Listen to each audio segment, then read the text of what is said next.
إن الحمد لله نحمده ونستعينه ونستغفره ونعوذ بالله من شرور أنفسنا وسيئات أعمالنا من يهده الله فلا مضل له ومن يضلل فلا هادي له وأشهد أن لا إله إلا الله وحده لا شريك له وأشهد أن محمدا عبده ورسوله صلى الله عليه وسلم.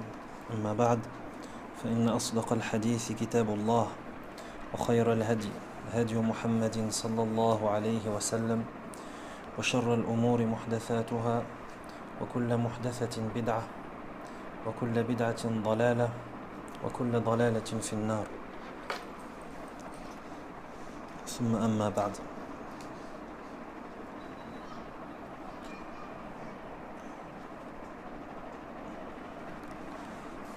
Donc on continue la lecture des textes qui sont proposés par l'imam Ibn al-Qayyim rahimahullah et qui viennent mettre en évidence le danger des péchés ainsi que leurs conséquences néfastes et funestes pour la personne, tant dans ce bas monde que dans celui de l'au-delà. Donc l'imam Ibn al-Qayyim rahimahullah continue et dit: وقال العمري الزاهد إن من غفلتك عن نفسك وإعراضك عن الله أن ترى ما يسخط الله فتتجاوزه ولا تأمر فيه ولا تنهى عنه خوفا مما لا يملك لك ضرا ولا نفعا.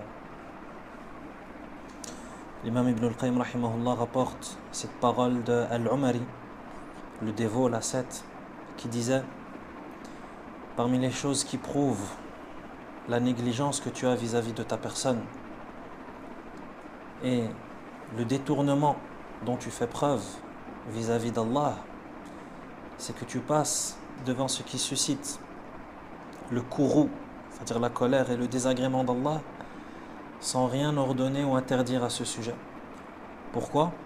Par peur de celui qui ne possède pour toi ni tort ni profit. Al-Umari, le dévot, ici il nous parle des choses qui viennent prouver que la personne elle est négligente vis-à-vis d'elle-même et qu'elle fait preuve d'un détournement et d'un désintéressement vis-à-vis de son Seigneur. Qu'est-ce qui prouve cela ? C'est que lorsque la personne passe devant quelque chose, devant un fait, devant un événement, peu importe, qui provoque la colère, qui provoque le désagrément d'Allah subhanahu wa ta'ala, cette personne elle fait quoi ? Elle n'ordonne rien comme elle n'interdit rien. Pourquoi ? Par peur de celui qui ne possède pour elle ni tort ni profit, c'est-à-dire la créature. C'est-à-dire que la raison pour laquelle cette personne n'ordonne rien ou n'interdit rien lorsqu'elle voit quelque chose qu'elle sait que cette chose provoque la colère d'Allah subhanahu wa ta'ala, mais elle fait rien. Pourquoi ? Car elle a peur de la créature. Elle a peur de ce que va dire un tel, de ce que va penser un tel, ou de la sanction peut-être qui va s'en suivre, etc. وقال أيضا من ترك الأمر بالمعروف والنهي عن المنكر مخافة من المخلوقين نزعت منه الطاعة ولو أمر ولده أو بعض مواليه لاستخف بحقه. Al-Umari, le dévot, rahimahullah, disait également: celui qui délaisse le commandement du bien et l'interdiction du mal par peur des hommes, on lui retire l'obéissance. Qu'est-ce que ça signifie, on lui retire l'obéissance ? L'obéissance, c'est-à-dire l'obéissance qu'on lui doit, le respect. Ça veut dire que plus personne ne lui obéit, plus personne ne le respecte. C'est plus quelqu'un qui est respecté. C'est comme ça qu'il faut comprendre le mot obéissance dans ce contexte, pas l'obéissance à Allah. Donc celui qui délaisse le commandement du bien et l'interdiction du mal par peur des hommes, on lui retire l'obéissance. Ça veut dire que ça devient quelqu'un qui n'est pas respecté.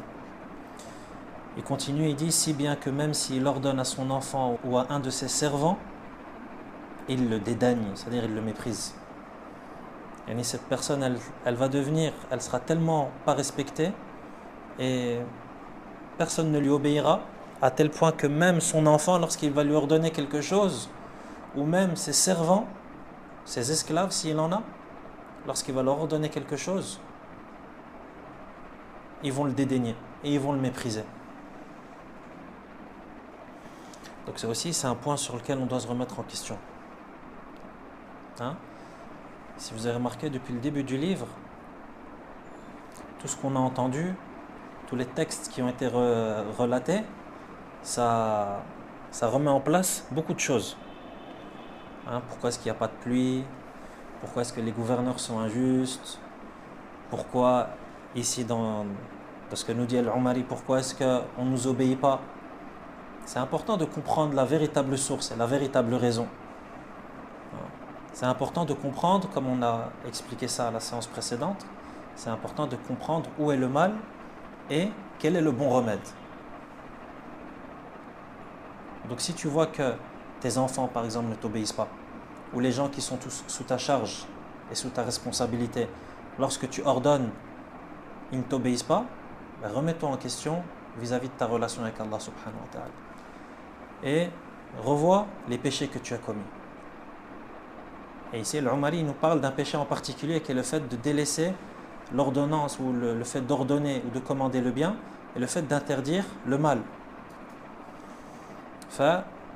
Vérifie à ce niveau-là. Est-ce que tu as rempli? Est-ce que tu as accompli ton devoir par rapport à ça? C'est-à-dire le fait d'ordonner le bien et le fait d'interdire et de condamner le blâmable, qui est une des plus grandes caractéristiques de notre religion et de notre communauté. وذكر الإمام أحمد في مسنده من حديث قيس بن أبي حازم قال أبو بكر الصديق رضي الله عنه أيها الناس إنكم تتلون هذه الآية وإنكم تضعونها على غير مواضعها يا أيها الذين آمنوا عليكم أنفسكم لا يضركم من ضل إذا اهتديتم وإني سمعت رسول الله صلى الله عليه وسلم يقول إن الناس إذا رأوا الظالم فلم يأخذوا على يديه وفي لفظ إذا رأوا المنكر فلم يغيروه أوشك أن يعمهم الله بعقاب من عنده والحديث صحيح. L'imam Ahmed rahimahullah recueille dans son Musnad, selon une narration de Qais ibn Abi Hazim, qui rapporte cela de Abu Bakr as-Siddiq radiyallahu anhu, qui dit: les gens, vous récitez un verset mais vous ne le placez pas au bon endroit. Ya ayyuhan nas innakum tatluna hadhihi al-aya wa innakum tad'unaha ala ghayri mawadi'iha. Les gens, il dit, vous lisez un verset, vous récitez un verset mais vous ne le placez pas au bon endroit. C'est-à-dire vous ne le comprenez pas de la bonne façon, vous ne l'interprétez pas correctement. C'est quoi ce verset? Il dit: Ya ayyuhalladhina amanu alaykum anfusakum la yadurrukum man dalla idha ihtadaytum, qui est le verset 105 de sourate Al-Ma'idah. Dans la traduction des sens: ô vous les croyants, vous n'êtes responsables que de vous-même. Celui qui s'égare ne vous nuira point si vous suivez la bonne voie. Ensuite, Abu Bakr radiallahu anhu continue, il dit: alors que j'ai entendu le messager d'Allah sallallahu alayhi wa sallam dire: si les gens voient un homme qui est injuste et ne l'empêche pas, ne le dissuade pas de commettre son injustice, et dans une variante du hadith, s'ils voient quelque chose de mal mais n'y mettent pas fin, peu s'en faut qu'Allah ne les frappe tous d'un châtiment qui émane de lui. Donc encore une fois, on revient à cette idée que le fait de délaisser le commandement du bien et l'interdiction du mal, qu'est-ce que ça cause? Ça cause un châtiment général et qui englobe tout le monde. Ceux qui font le mal comme ceux qui ne le font pas. Pourquoi?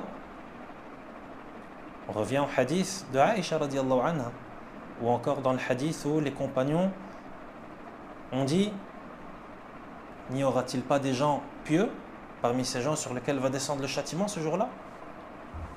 La réponse est oui. Donc le fait qu'il y ait des gens pieux, ça n'empêche pas la descente du châtiment. Mais il faut qu'il y ait des gens pieux réformateurs. En arabe, salihun muslihun. Ça veut dire des gens qui sont pieux en eux-mêmes, mais qui réforment également. C'est-à-dire pas juste des gens qui s'occupent d'eux-mêmes, mais des gens qui s'occupent d'eux-mêmes et qui s'occupent d'autrui aussi. Donc Abu Bakr radiallahu anhu, il dit ça. Il dit les gens, vous récitez un verset, mais vous ne le comprenez pas ou vous l'interprétez mal. Pourquoi? Car le verset, il dit, vous êtes responsable que de vous-même et si quelqu'un s'égare, ben, ça ne va pas vous nuire si vous suivez le droit chemin. Les gens interprétaient mal ce verset ou le comprenaient mal. Hein? Comme on entend aujourd'hui. Comme on entend ce genre de paroles également aujourd'hui. Lorsque tu parles à certaines personnes du fait d'ordonner le bien et d'interdire le mal et de propager la bonne parole et de prodiguer des conseils aux gens, ils te disent c'est pas mes affaires. Moi, du moment que je suis bien, du moment que je fais mes prières, du moment que je me comporte bien, là c'est terminé. Là, c'est pas comme ça. C'est pas comme ça. L'islam ne te demande pas d'être bien juste toi-même. Il te demande d'être bien et de faire ton possible pour rendre les gens bien également. D'ailleurs, le verset Ya ayyuhan nas, Ya ayyuhal ladhina amanu alaykum anfusakum la yadurrukum man dalla idha ihtadaytum. Donc si tu suis la bonne voie, les gens qui s'égarent, ça ne va pas te nuire. Mais si tu suis la bonne voie, il faut que tu appelles les gens à la bonne voie également. Donc le fait de suivre la bonne voie, ça implique que tu vas appeler les gens à la bonne voie. Ensuite, il mentionne, Abu Bakr as-Siddiq radiyallahu anhu mentionne le hadith du prophète sallallahu alayhi wa sallam qui dit que lorsque les gens voient un injuste qui commet une injustice et qui ne font pas leur possible pour empêcher cette personne de commettre cette injustice, ou dans une autre variante du hadith, s'ils voient un mal et n'y mettent pas fin, peu s'en faut qu'Allah ne les frappe tous d'un châtiment qui émane de lui. Et le hadith est sahih.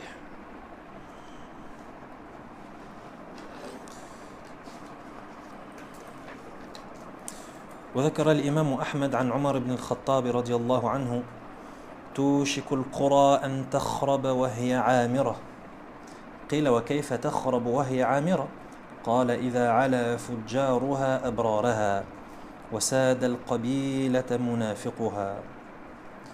Omar ibn al-Khattab radiallahu anhu dit peu s'en faut que les villes ne soient détruites alors qu'elles sont habitées. Ensuite on lui pose la question, comment seraient-elles détruites alors qu'elles sont habitées? Il répond, si les dépravés dominent les pieux et que ce sont les hypocrites qui dirigent, cela arrivera. Peu s'en faut que les villes ne soient détruites alors qu'elles sont habitées. Comment seraient-elles détruites alors qu'elles sont habitées? Réponse, si les dépravés dominent les pieux. Si les dépravés dominent les pieux. Nas'Allah al-afiyata wa salam. Et que ce sont les hypocrites qui dirigent. وذكر الأوزاعي عن حسان بن عطية عن النبي صلى الله عليه وسلم قال سيظهر شرار أمتي على خيارها حتى يستخفي المؤمن فيهم كما يستخفي المنافق فينا اليوم. Hassan ibn Atiyya qui est un des tabi'in, rapporte que le prophète sallallahu alayhi wa sallam dit, donc ici on a un tabi'i qui rapporte du prophète sallallahu alayhi wa sallam, donc ce hadith il est mursal, étant donné qu'il n'y a pas le compagnon dans la chaîne de transmission. Donc il rapporte que le prophète sallallahu alayhi wa sallam dit, les pires de ma communauté domineront les meilleurs d'entre eux, au point que le croyant se cachera parmi eux comme l'hypocrite se cache aujourd'hui parmi nous. Comme l'hypocrite se cache aujourd'hui parmi nous. Allahu musta'an. Les pires de ma communauté domineront les meilleurs d'entre eux, au point que le croyant se cachera parmi eux comme l'hypocrite se cache aujourd'hui parmi nous. Et comme ça vient d'être dit, ce hadith il est mursal.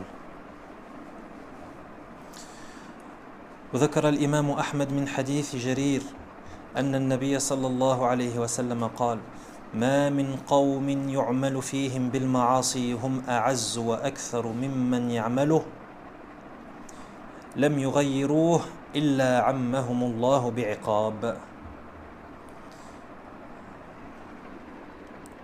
De même que Jarir rapporte que le prophète sallallahu alayhi wa sallam dans un hadith qui est Hassan et qui est recueilli par l'imam Ahmed, Il rapporte que le prophète sallallahu alayhi wa sallam dit: il n'y a pas un peuple où les péchés se répandent alors que les gens sont plus puissants et plus nombreux que ceux qui les commettent, sans pour autant y mettre fin, sans qu'Allah ne les frappe tous d'un châtiment. Encore une fois, on revient à la même idée. On revient à cette même idée qui est le fait que lorsqu'un mal est commis, alors que tu as la capacité de combattre ce mal, tu as la capacité d'endiguer ce mal, mais que tu ne fais rien, ça provoque un châtiment global et général et qui englobe tout le monde. Celui qui fait le mal comme celui qui ne fait pas le mal. Comme c'est dit dans le hadith ici.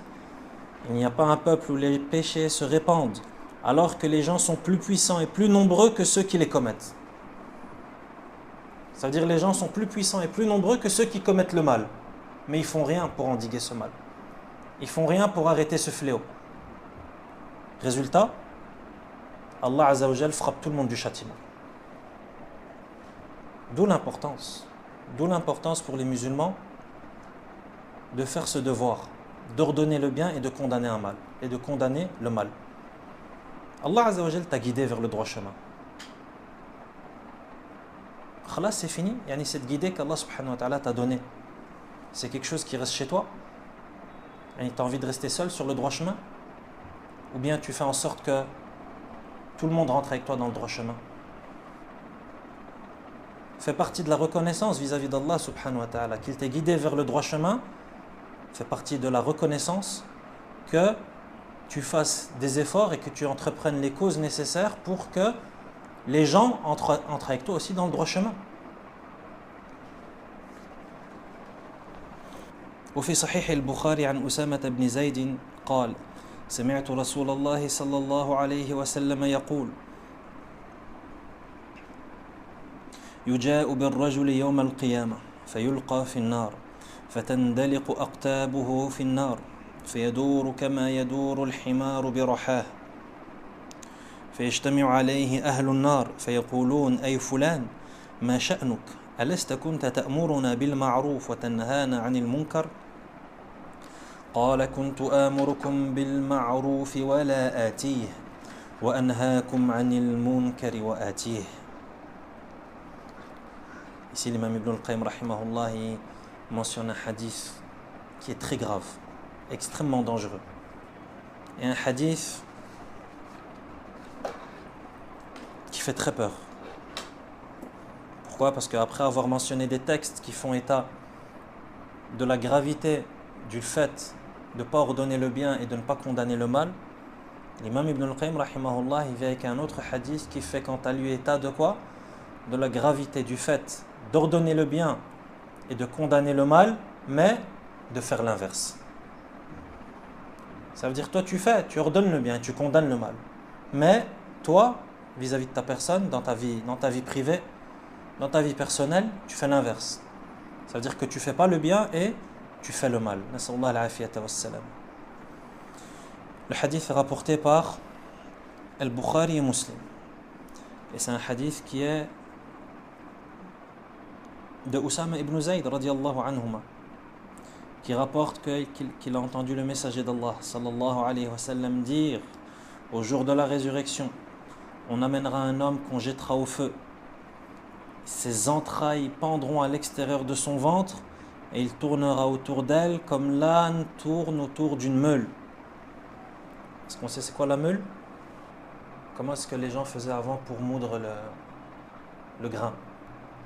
Ils mettaient une grande pierre circulaire, très lourde, qu'on attachait à un animal, un âne, et cet animal tourne, comme on retrouve encore aujourd'hui dans certaines parties du monde. De la même manière qu'on fait ça pour extraire l'huile des olives, etc. De manière traditionnelle. Une grande pierre circulaire, très lourde, et on attache à cette pierre, via un morceau de bois ou autre, un animal qui va tourner.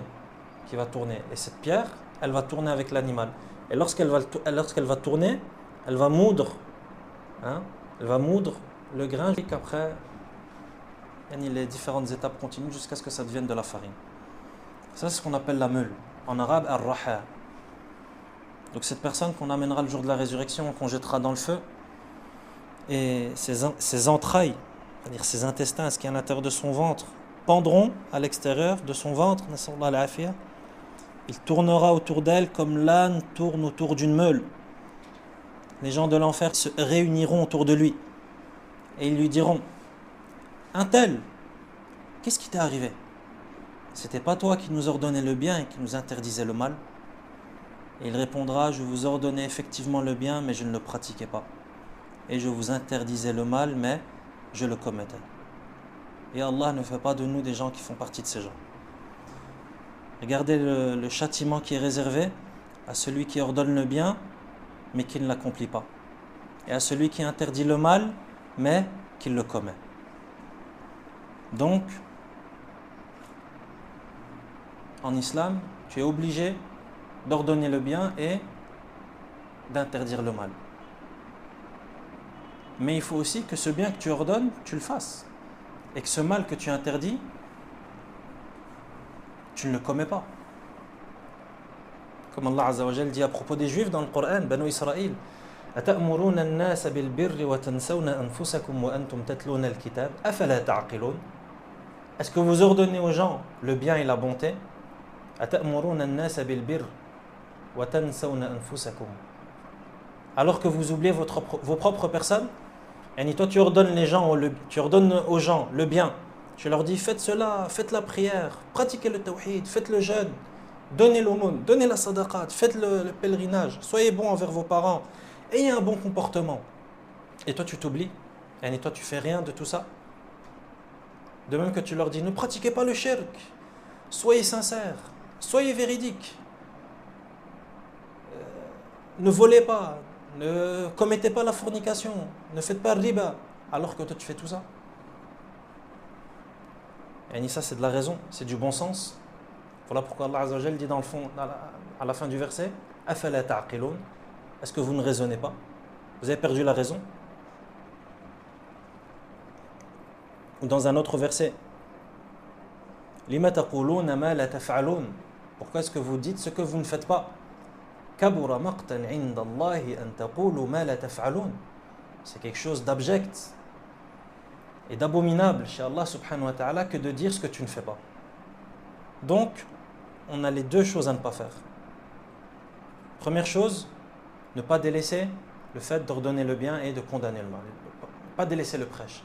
Ne pas délaisser la propagation de la religion. Ne pas délaisser la prédication. Et d'un autre côté, on a quoi? Ne pas faire l'inverse de ce qu'on dit. Ne pas dire des choses et faire l'inverse. Donc c'est deux choses qu'on ne peut pas faire. Maintenant une question se pose. Moi je ne fais pas ce que je dis. Est-ce que je dois arrêter de dire?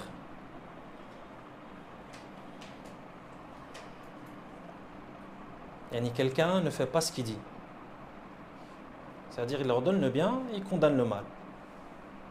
C'est-à-dire c'est quelqu'un qui donne des conseils, c'est quelqu'un qui appelle au bien, c'est quelqu'un qui combat le mal, etc., qui défend la religion, mais il ne fait pas ce qu'il dit. Est-ce qu'il se dit: moi c'est fini, je vais arrêter d'ordonner le bien et de combattre le mal, je vais arrêter de donner des conseils, je vais arrêter de faire tout ça. Pourquoi? Parce que moi je ne le fais pas. C'est permis ça ou pas? Ce qu'on dit c'est que toi, même si tu ne fais pas tout ce que tu dis, c'est normal que c'est des péchés, c'est normal que c'est grave. Allah Azza wa Jal dit que c'est abject même. Mais il ne faut pas que tu rajoutes cela un autre péché, qui est le fait de délaisser l'appel au bien. Parce que si tu fais ni l'un ni l'autre, tu es tombé dans deux problèmes. Si tu fais ni l'un ni l'autre. Voilà pourquoi l'avis le plus correct par rapport à ça, l'avis parmi les savants le plus correct, c'est que même si tu ne fais pas tout ce que tu dis, tu ne dois pas t'arrêter de dire. Et tu fais tous tes efforts pour te réformer et pour faire en sorte qu'il y a un équilibre et une conformité entre ce que tu dis et ce que tu fais.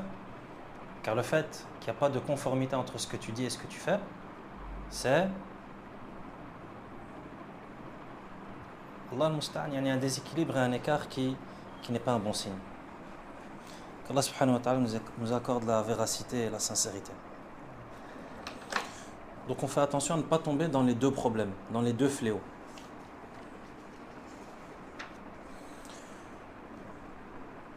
وذكر الإمام أحمد عن مالك بن دينار قال كان حبر من أحبار بني إسرائيل يغشى منزله الرجال والنساء فيعظهم ويذكرهم بأيام الله فرأى بعض بنيه يوما يغمز النساء فقال مهلا يا بني مهلا يا بني فسقط من سريره فانقطع نخاعه وأسقطت امرأته وقتل بنوه فأوحى الله إلى نبيهم أن أخبر فلانا الحبر أني لا أخرج من صلبك صديقا أبدا ما كان غضبك لي إلا أن قلت مهلا يا بني مهلا يا بني. Ici on a une parole de Malik ibn Dinar qui rapporte et qui dit que à l'époque une maison d'un des rabbins des enfants d'Israël, Banu Israël, une maison d'un rabbin des enfants d'Israël était remplie d'hommes et de femmes. Et ce rabbin, il les exhortait. Et il leur rappelait ce qu'on appelle Ayyamullah, les jours d'Allah. Elle-même, il leur faisait des exhortations, etc. Un jour, ce rabbin, il a vu un de ses fils qui faisait des clins d'œil aux femmes. Et qu'est-ce qu'il lui a dit? Il a dit, doucement mon fils, doucement. Qu'est-ce qui lui est arrivé? Il est tombé de son lit. Il s'est brisé la moelle épinière. Son épouse, elle a fait une fausse couche. Et ses fils ont été tués. Allah a révélé au prophète de cette époque, il lui a dit, informe le rabbin un tel et dis-lui, je ne ferai jamais sortir de ta descendance un véridique, un siddiq. Et ta colère pour moi a uniquement consisté à ce que tu dises, doucement mon fils. Et toi, tu es quelqu'un qui est dans la religion, tu es quelqu'un qui appelle les gens au bien, tu es quelqu'un qui condamne le mal, tu es quelqu'un qui est sur la voie d'Allah subhanahu wa ta'ala. Et tu vois ton fils qui fait des clins d'œil aux femmes et tu lui dis, doucement mon fils, doucement. Là. Pourquoi est-ce que l'imam Ibn al-Qayyim, rahimahullah, il nous mentionne ce genre de texte? C'est pour dire, ne te sens pas à l'abri du stratagème d'Allah et ne te sens pas à l'abri de la colère d'Allah subhanahu wa ta'ala. Car elle peut descendre du jour au lendemain, pour quelque chose qui, à tes yeux, est petit, mais auprès d'Allah, c'est grand. Comme on a dit dans le Coran. Vous pensez que c'est pas considérable, que c'est quelque chose insignifiant, alors que chez Allah, c'est quelque chose d'énorme. Le péché, yani. Sois sur tes gardes. وذكر الإمام أحمد من حديث عبد الله بن مسعود أن رسول الله صلى الله عليه وسلم قال إياكم ومحقرات الذنوب فإنهن يجتمعن على الرجل حتى يهلكنه وأن رسول الله صلى الله عليه وسلم ضرب لهن مثلا كمثل القوم نزلوا أرض فلا فحضر صنيع القوم فجعل الرجل ينطلق فيجيء بالعود والرجل يجيء بالعود حتى جمعوا سوادا وأججوا نارا وأنضحوا ما قذفوا فيها والحديث صحيح.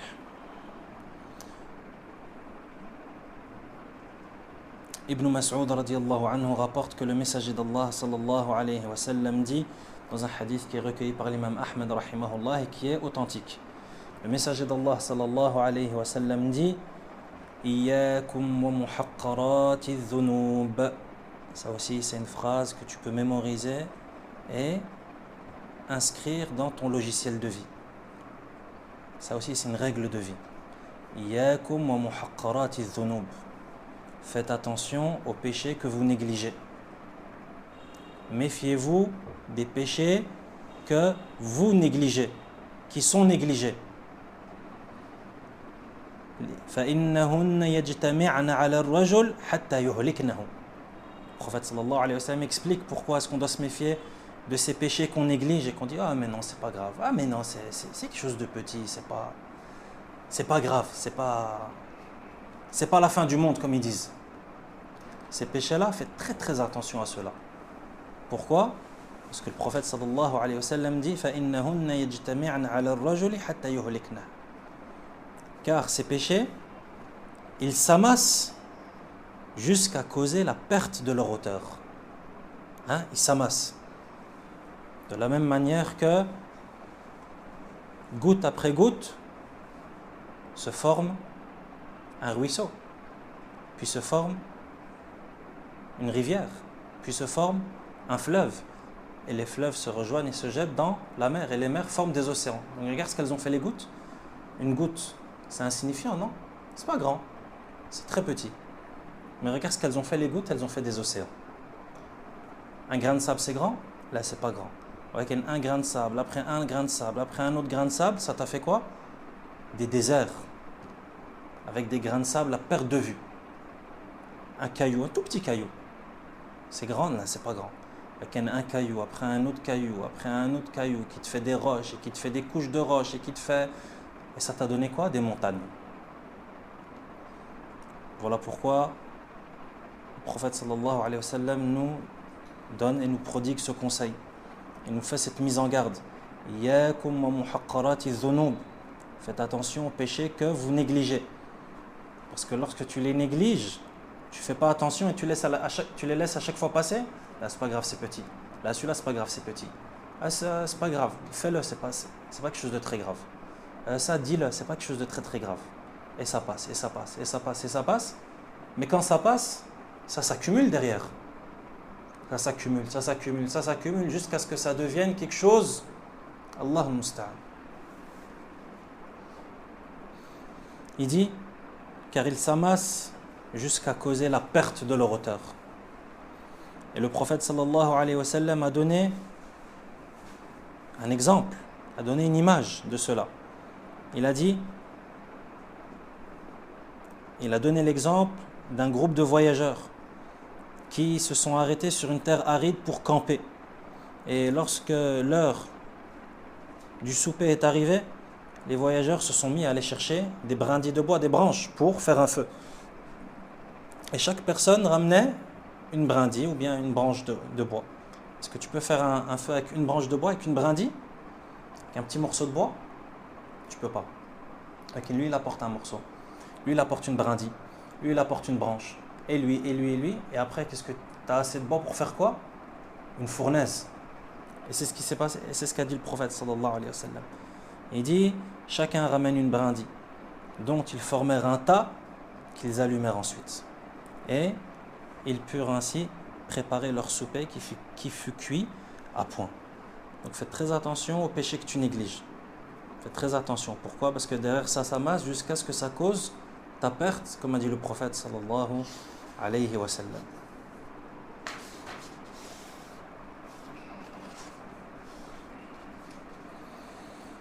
وفي صحيح البخاري عن أنس بن مالك قال إنكم لتعملون أعمالا هي أدق في أعينكم من الشعر إن كنا لنعدها على عهد رسول الله صلى الله عليه وسلم من الموبقات. Regarde aussi ce hadith et ce athar de référence dans ce domaine. Ce athar de référence dans ce domaine qui est dans Sahih al-Bukhari, qui est une parole d'Anas ibn Malik radiyallahu anhu, qui dit innakum lata'maluna a'malan hiya adaqqu fi a'yunikum min ash-sha'r. Donc dans le hadith du prophète sallallahu alayhi wa sallam qui a précédé, on dit quoi? Fais attention aux péchés que tu négliges. Ici, Anas ibn Malik radiyallahu anhu, regarde ce qu'il dit. Il dit, vous commettez des choses, des actes qui à vos yeux sont plus insignifiants qu'un cheveu, alors que nous les considérions à l'époque du prophète, à l'époque du messager sallallahu alayhi wa sallam, comme des actes qui mènent à la perdition, comme des mubiqat. Ça aussi, c'est une règle de vie. Regarde ce qu'il dit Anas ibn Malik radiyallahu anhu. Anas ibn Malik radiyallahu anhu, c'est qui? C'est un compagnon. Il dit quoi? Il dit, vous faites des choses, vous faites des actes, et pour vous c'est insignifiant. Pour vous c'est plus insignifiant qu'un cheveu. Un cheveu c'est beaucoup. Alors que nous, il dit, à l'époque du messager sallallahu alayhi wa sallam, on considérait ces actes comme des mubiqat. Ça veut dire des péchés qui provoquent la perdition et l'anéantissement. Al-mubiqat, yani al-muhlikat. Anas ibn Malik radiyallahu anhu, il dit ça à qui? Il dit ça à toi et à moi en 2024, en 1445 de l'Hégire. Il dit ça à qui? Il dit ça aux tabi'in, yani les meilleures générations de musulmans qui existent après les compagnons radiyallahu anhu. Regarde ce qu'il leur dit. Vous faites des choses, nous à l'époque du prophète, celui qui faisait ça, khalas, il était considéré comme courant à sa perte. Il était considéré comme étant, il a fait quelque chose qui va le mener à sa perte. Et vous le faites, et c'est plus insignifiant qu'un cheveu. Et Anas ibn Malik radiyallahu anhu, il voit ce qu'on fait nous à notre époque, il dirait quoi?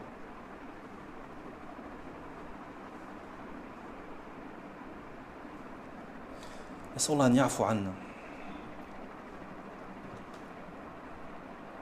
Une des pires choses qui existent et une des choses qui nous fait le plus de mal, c'est que on ne donne pas la véritable valeur à chaque chose, que ce soit dans le bien ou dans le mal. C'est pour ça que tu vois de temps en temps, le musulman il est perdu. Parce qu'il ne sait pas chaque chose où elle se trouve dans l'échelle de bien et dans l'échelle de mal. Comme Anas ibn Malik qui dit ici, radiyallahu anhu. Tu fais du bien, tu fais du mal. Non, tu es un être humain. Tu fais du bien comme tu fais du mal. Il faut que tu saches et il faut que tu apprennes. Le bien, il est échelonné. Le bien, c'est pas toute chose est sur un même pied d'égalité. De la même façon que le mal. Tous les péchés ne sont pas identiques.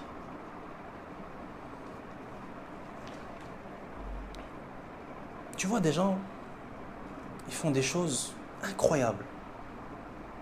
Des choses qui même des gens qui ne sont pas impliqués dans la science et qui ne sont pas forcément religieusement instruites, ne feraient pas.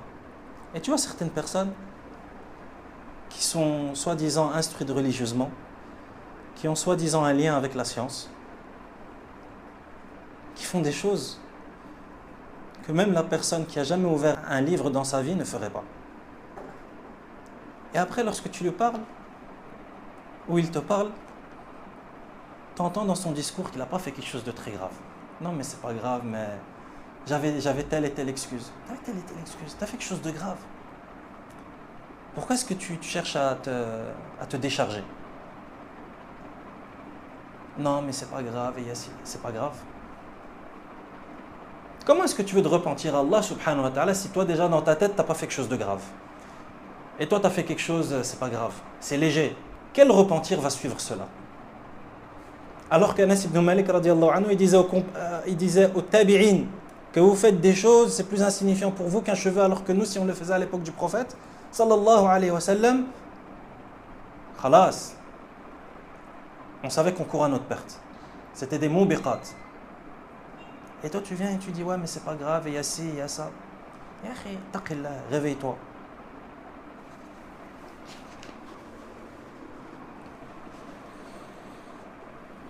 وفي الصحيحين من حديث عبد الله بن عمر أن رسول الله صلى الله عليه وسلم قال عذبت امرأة في هرة حبستها حتى ماتت فدخلت النار لا هي أطعمتها ولا سقتها ولا تركتها تأكل من خشاش الأرض. Abdullah ibn Umar radiallahu anhuma rapporte que le messager d'Allah sallallahu alayhi wa sallam dit, le hadith est recueilli dans Al-Bukhari et Muslim, une femme a été châtiée en raison d'une chatte qu'elle a emprisonnée jusqu'à ce qu'elle meure. Une femme a été châtiée en raison de quoi? En raison d'une chatte qu'elle a emprisonnée jusqu'à ce qu'elle meure. Et ainsi elle est entrée en enfer. Le prophète sallallahu alayhi wa sallam continue et dit, elle ne lui donnait ni à manger ni à boire. Et elle ne la laissait pas non plus sortir pour manger de petites bêtes. Pourquoi est-ce que l'imam Ibn al-Qayyim rahimahullah, il nous parle de ça?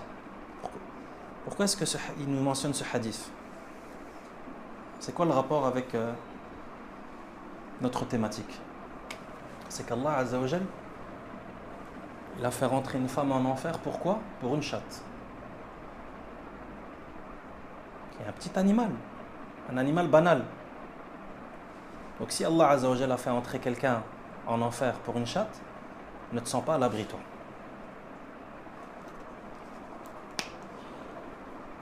Qu'est-ce qu'elle a fait, cette femme?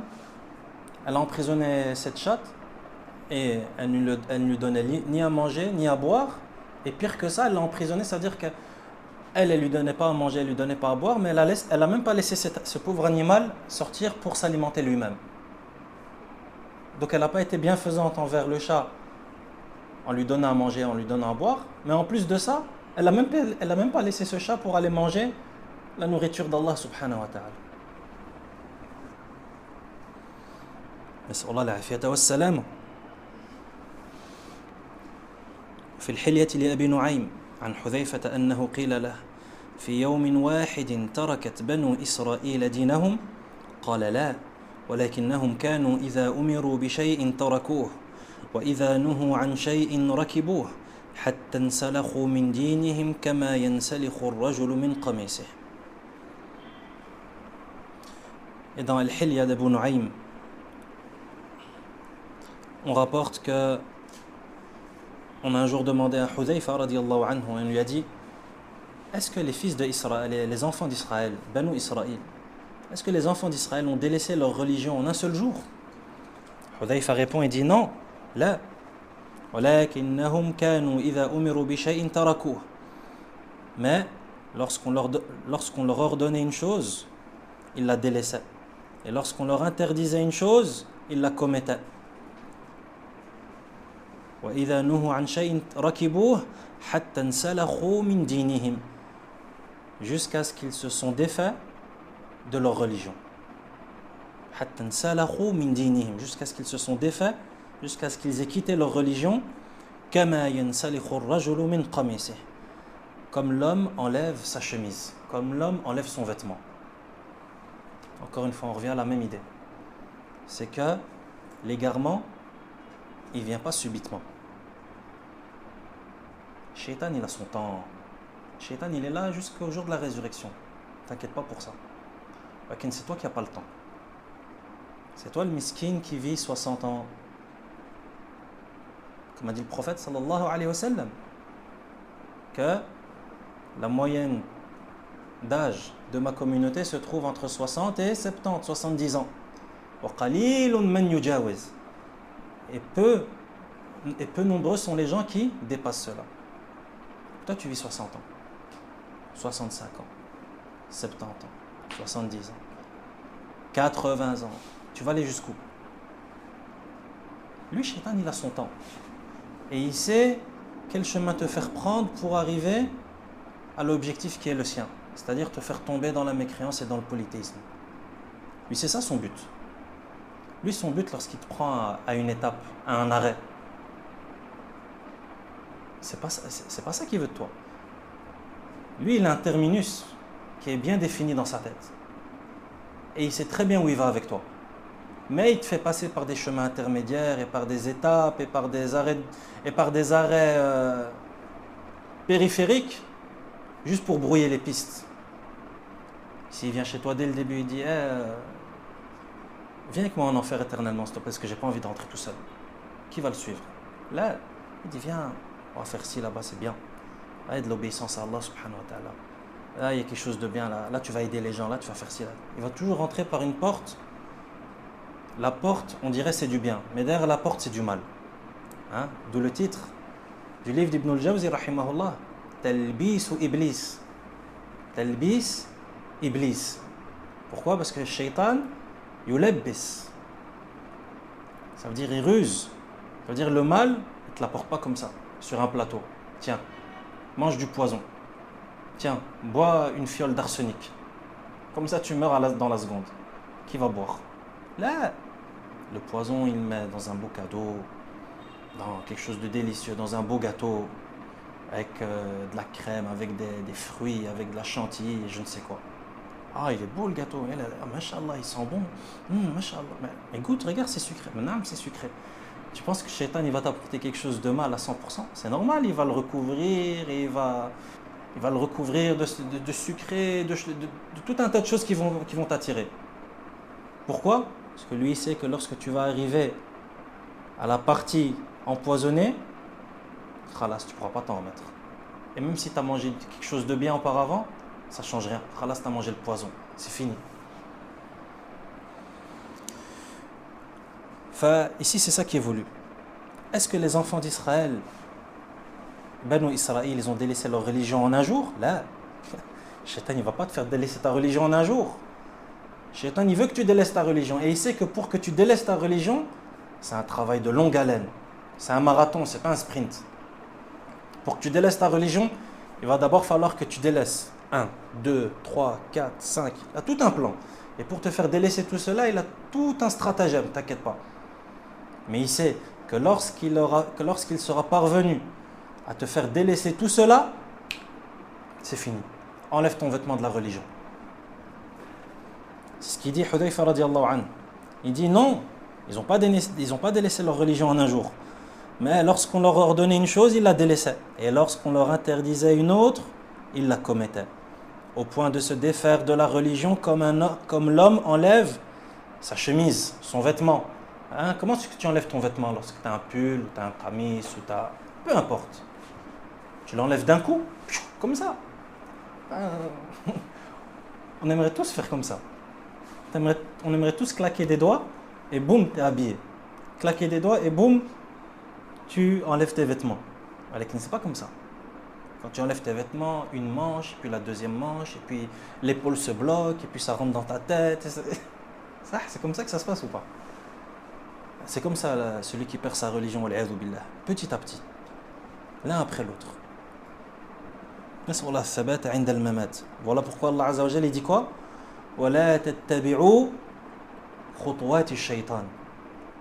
Ne suivez pas les pas du diable.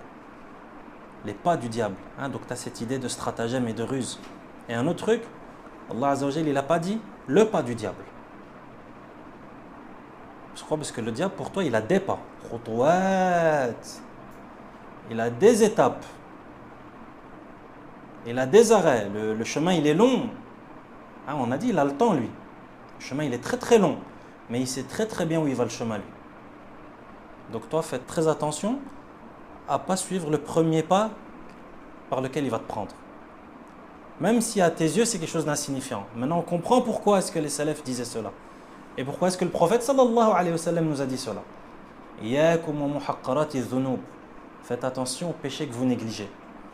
Parce que c'est par ces péchés que tu négliges que petit à petit, il te fait sortir de la voie droite. Il ne va pas te faire sortir de la voie droite directement à 1 kilomètre.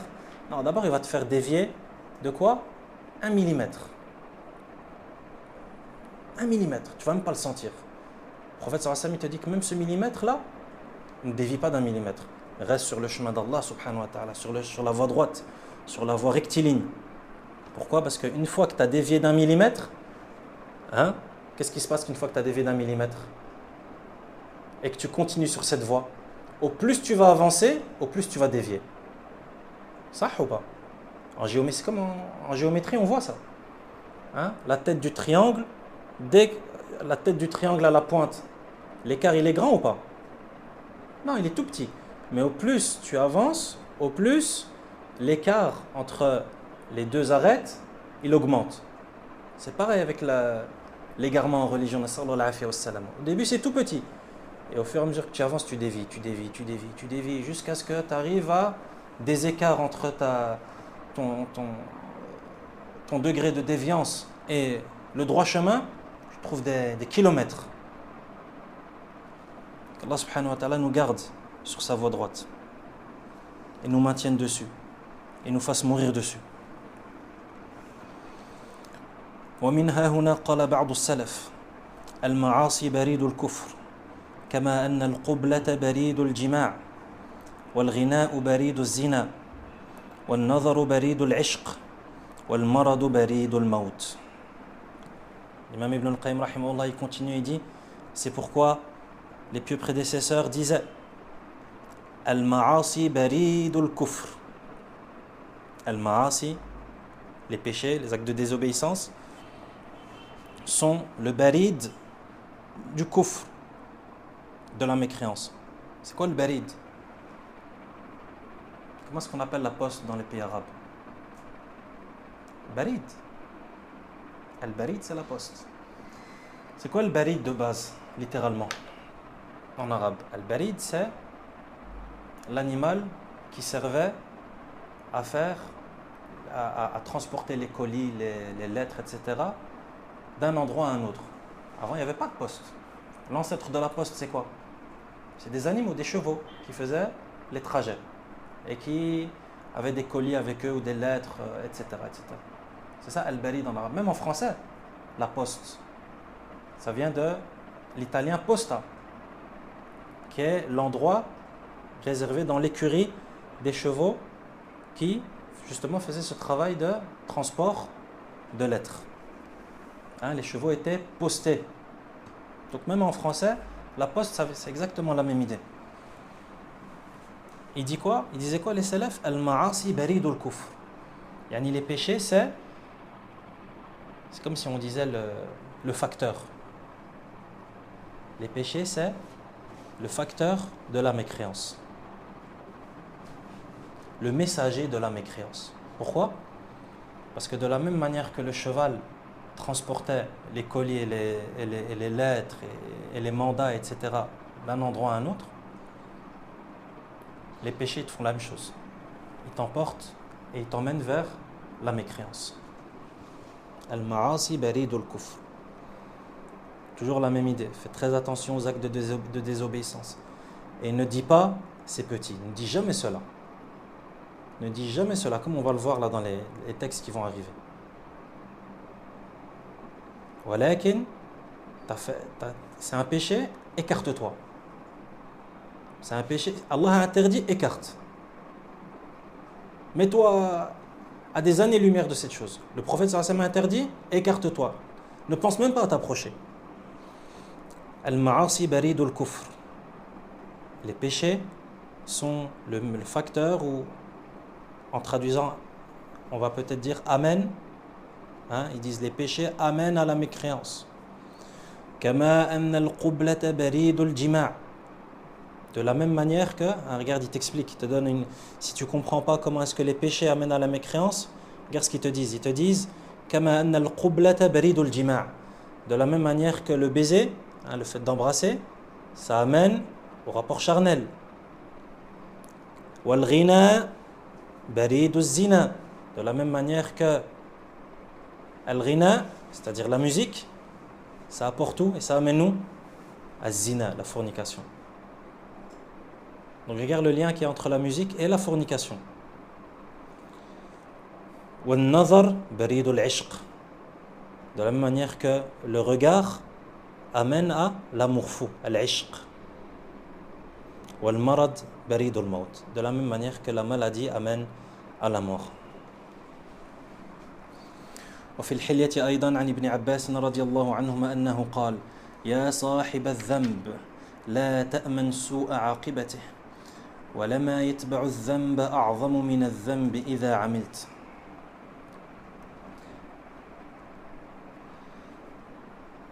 Et cette parole d'Ibn Abbas là qui va suivre, elle est incroyable, wallahi. ولما يتبع الذنب أعظم من الذنب إذا عملته. قلة حيائك ممن على اليمين وعلى الشمال وأنت على الذنب أعظم من الذنب. وضحكك وأنت لا تدري ما الله صانع بك أعظم من الذنب. وفرحك بالذنب إذا ظفرت به أعظم من الذنب. وحزنك على الذنب إذا فاتك أعظم من الذنب. وخوفك من الريح إذا حركت ستر بابك وأنت على الذنب ولا يضطرب فؤادك من نظر الله إليك أعظم من الذنب. نسأل الله عز وجل أن يسترنا بستر الجميل وأن يجعل تحت الستر ما يرضيه. Regarde ce qu'il dit Ibn Abbas radiyallahu anhuma. Il dit, ô toi qui commets le péché, ya sahib al-dhanb, ô toi, monsieur péché, la ta'man su'a aqibati. Ne te sens pas à l'abri de su'ul aqiba, nas'allah al-afiya wa salam, la mauvaise fin. La mauvaise fin, c'est quoi la mauvaise fin? C'est le fait de mourir et qu'Allah Azza wa Jal te prenne ton âme et te fasse mourir sur un péché, une mauvaise action. Ya Allah, préserve-nous de cela. Ya Allah, préserve-nous de cela. Ya Allah, préserve-nous de cela. La pire chose qui peut arriver à quelqu'un, nas'Allah al-afiyata was-salam. C'est pour ça que les pieux, une des invocations avec laquelle ils invoquaient le plus leur Seigneur, c'est quoi? C'est le fait de mourir sur le bien, mourir sur un acte pieux. Al-thabat 'inda al-mamat. Al-thabat, c'est-à-dire la fermeté, le maintien, quand ça? Au moment de la mort. Au moment où, comment tu veux te maintenir? Tu es en train de mourir, tu n'as plus de force. Tu es peut-être même pris par la folie. Tellement tu ne comprends pas ce qui se passe autour de toi. Ah naam, tu rentres dans les premières étapes de l'au-delà. Comment tu veux te maintenir si ce n'est par Allah subhanahu wa ta'ala? Comment est-ce que tu veux te maintenir? Comme l'imam Ibn al-Qayyim rahimahullah, il va parler de ça dans les pages qui vont suivre, incha'Allah tabaraka wa ta'ala. Il parle de cette nécessité qu'a le serviteur vis-à-vis de son Seigneur lorsqu'il meurt et qu'il a besoin du maintien de son Seigneur et que sans son Seigneur, il ne peut pas être ferme au moment de la mort. C'est impossible. Pourquoi? Parce que c'est au moment où il meurt où le shaitan, khalas, il fait tout ce qu'il peut. C'est comme les coureurs de marathon. Hein? On a dit le shaitan, il a son temps. C'est un marathon. Mais les coureurs de marathon, ceux qui font les 20 km, les 40 km ou je ne sais quoi, hein? Ils courent pas très très vite, n'est-ce pas? Ils courent à un bon rythme. Pourquoi? Parce que c'est un long chemin. Mais qu'est-ce qui se passe au dernier tour? Il lâche tout. Le shaitan, c'est comme ça au moment que tu meurs. Il lâche tout. Hein, il joue, comme ils disent en français, il joue ses dernières cartes. Donc le shaitan, il est en puissance maximale. Et toi, tu es en puissance en puissance quoi? En puissance minimale. Tu n'as plus de force. Dans la plupart des cas, tu es vieux. Tu es peut-être choqué par ce qui se passe, étant donné que tu vois les affres de la mort devant toi. Tu sens que la mort arrive. Tu peux être effrayé. D'où va venir le maintien? Si ce n'est d'Allah subhanahu wa ta'ala. فنسأل الله الثبات عند الممات. Regarde ce qu'il dit Ibn Abbas radiallahu anhu. Il dit: oh toi monsieur péché, ya sahib al-dhanb, toi qui fais le péché, la ta'man su'a al-aqiba, la ta'man su'a aqibati. Ne sois pas à l'abri d'une mauvaise fin. Pourquoi est-ce qu'il dit ça Ibn Abbas radiallahu anhu? Parce que justement les péchés et les actes de désobéissance, ça provoque la mauvaise fin, wal'iyadhu billah. Il dit: وَلَمَا يَتْبَعُ الذَّنْبِ أَعْظَمُ مِنَ الذَّنْبِ إِذَا عَمِلْتَهُ.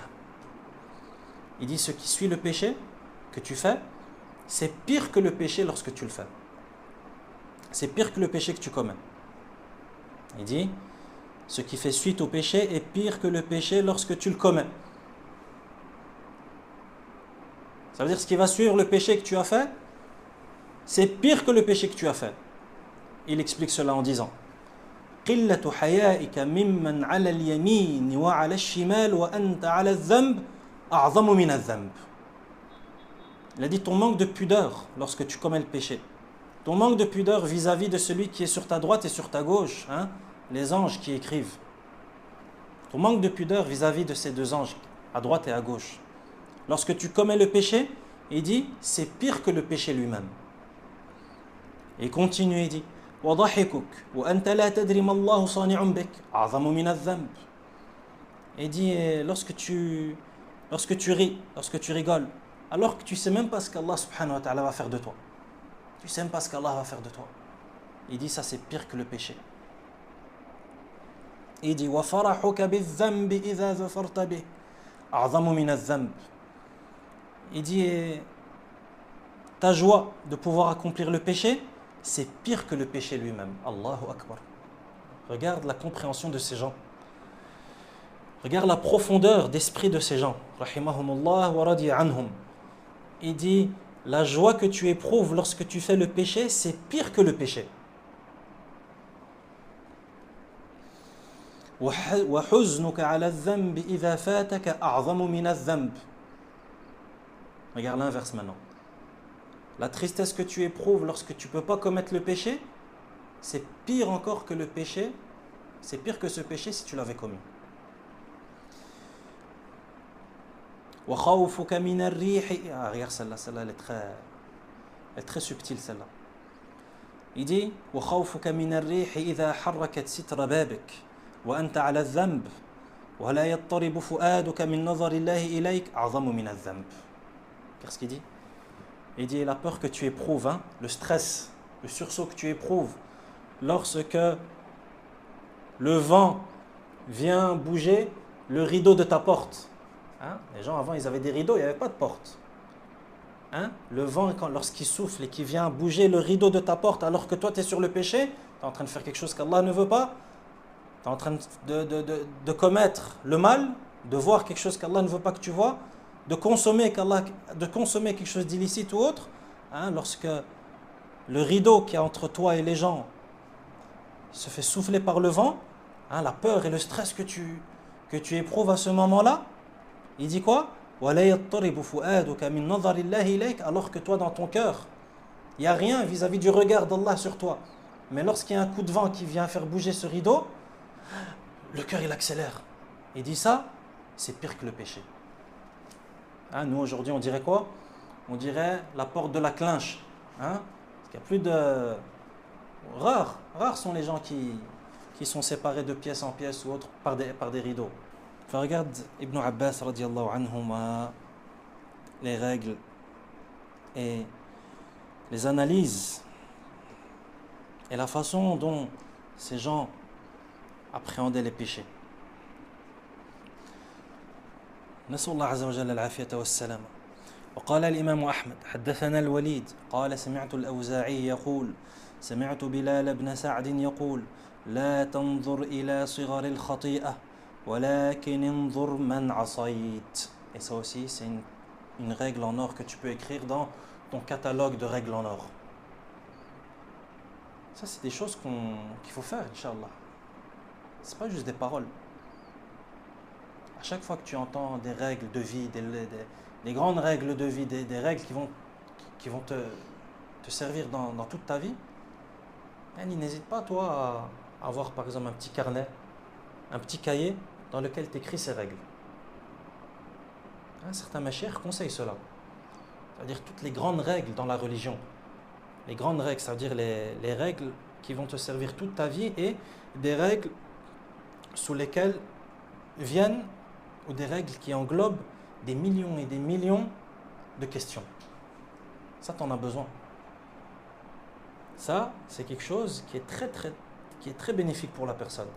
De mémoriser ou bien de garder en tête les règles. Parce que toi, lorsque tu as les règles, tu prends tout ce qui est en dessous de la règle. Quand tu as la règle, tu prends tout ce qu'il y a en dessous de la règle. C'est comme une grappe de raisin. Une grappe de raisin.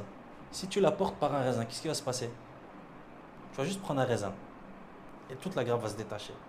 Mais si tu prends la grappe de raisin par la petite branche, on va dire la branche principale, la colonne vertébrale, on va dire, de la grappe, qu'est-ce qui va se passer? Toute la grappe, elle vient avec toi. Pourquoi? Parce que tu as pris la règle. Donc tout ce qui suit la règle, ça te suit. Donc ça, c'est important. Regarde ce qu'il dit ici. L'imam Ahmed, rahimahullah, dit qu'il a entendu d'Al-Walid, qui a entendu d'Al-Awza'i, qui a entendu de Bilal ibn Sa'd, qui dit La tanzur ila sighari al-khati'ah. La tanzur ila sighari al-khati'ah. Walakin inzur man asayt. Il dit ne regarde pas la petite taille du péché. Encore une fois. Regarde les salafs, comment ils se comportaient avec les petits péchés. Aujourd'hui, tu parles à certaines personnes de certains actes de désobéissance, de péché. Tu vois, mais c'est pas un grand péché. Hein. C'est pas un péché capital. Ah ouais. Ça veut dire que le petit péché, c'est pas grave. Tu peux le faire. Il n'y a pas de mal. Yani là, bah, fais-le et khalas, ça passe. Regarde ce qu'il dit Bilal ibn Sa'd. Ne regarde pas la petite taille du péché. Walakin regarde à qui tu as désobéi. Hein, dans une autre variante, وَلَكِنْ انظُرْ إِلَىٰ عِظَمِ مَنْ عَصَيْتَ. Regarde pas la petite taille du péché, mais regarde la grandeur de celui à qui tu as désobéi. C'est comme ça qu'il faut voir les choses. Ne dis pas, ah, ça c'est petit, c'est pas grave. Ça, après je dis astaghfirullah et c'est bon. Là, c'est pas comme ça que ça se passe. Regarde pas, dis pas que c'est petit. Regarde la grandeur de celui qui a interdit cela. Regarde la grandeur de celui qui a interdit cela. Et regarde ce que dit Al-Fudayl ibn Iyad, rahimahullah. Comme ça, il vient enfoncer le clou comme ça, Ibn al-Qayyim, rahimahullah. Parce que toi, peut-être que dans ta tête, le péché, il est toujours petit en fait. Mais en fait, il n'est pas petit. Regarde ce qu'il dit le Fudayl. Il dit بِقَدْرِ مَا يَصْغُرُ الذَّنْبُ عِنْدَكَ يَعْظُمُ عِنْدَ اللَّهِ وَبِقَدْرِ مَا يَعْظُمُ عِنْدَكَ يَصْغُرُ عِنْدَ اللَّهِ. Il dit بِقَدْرِ مَا يَصْغُرُ الذَّنْبُ عِنْدَكَ يَعْظُمُ عِنْدَ اللَّهِ. Au plus le péché il est petit pour toi, au plus il sera grand pour Allah. وَبِقَدْرِ مَا يَعْظُمُ عِنْدَكَ يَصْغُرُ عِنْدَ اللَّهِ. Et au plus le péché il sera grand pour toi, chez Allah il sera quoi? Petit. C'est l'inverse avec Allah. Au plus tu es négligent, au plus tu dis ah non moi ça c'est pas grave, au plus ça va prendre de la grandeur chez Allah. Pourquoi? Parce que tu n'as pas mis en pratique la règle qui dit que tu ne dois pas regarder la petite taille du péché, mais tu dois regarder la grandeur de celui à qui tu désobéis. Toi lorsque tu dis ça c'est petit, c'est pas grave, ça veut dire que tu as négligé la grandeur d'Allah subhanahu wa ta'ala. Donc le péché devient grand chez Allah azza wa jalla. Comme a dit Ibn Abbas radiyallahu anhuma, hein? La joie que tu éprouves lorsque tu commets le péché, elle est pire que le péché. Et la tristesse et le regret que tu éprouves lorsque tu n'as pas commis le péché, elle est plus grave que c'est plus grave que le péché, etc. etc. Yani, quand tu lis ce genre de choses, quand tu lis les paroles de ces nobles, de ces grands hommes, rahimahumullah wa radiyallahu anhum, c'est comme si tu plongeais dans l'océan. Hein, tu n'es plus t'es plus en surface. Hein, tu n'es plus le petit bateau qui fait là, tu as mis ta combinaison de plongée, allez hop, viens on va voir un petit peu ce qui se passe. Quand tu lis les paroles de ces gens, tu as l'impression de faire de la plongée sous-marine. Au plus le péché il est petit pour toi, au plus il sera grand pour Allah. Et au plus il sera grand pour toi, au plus il sera petit pour Allah. C'est-à-dire au plus Allah azza wa jalla va te le pardonner. On s'arrête ici pour aujourd'hui, Inch'Allah. Wa sallallahu wa sallam ala nabiyyina Muhammadin wa ala alihi wa ashabihi ajma'in.